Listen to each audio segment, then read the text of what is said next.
In today's video, I'll show you how to use Telegram's new feature that lets you react to service messages like user joined or missed call. Launch the Telegram app on your phone.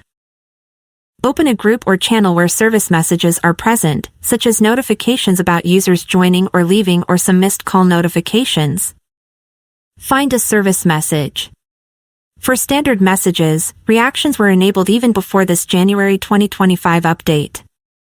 This new feature brings even more interactivity to your Telegram experience by allowing reactions to service messages as well.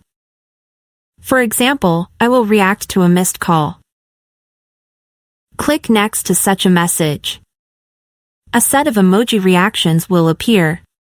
Tap or click your preferred reaction, such as a thumbs up, a party popper, or a heart. Our reaction will now appear below the service message for everyone in the chat or group to see.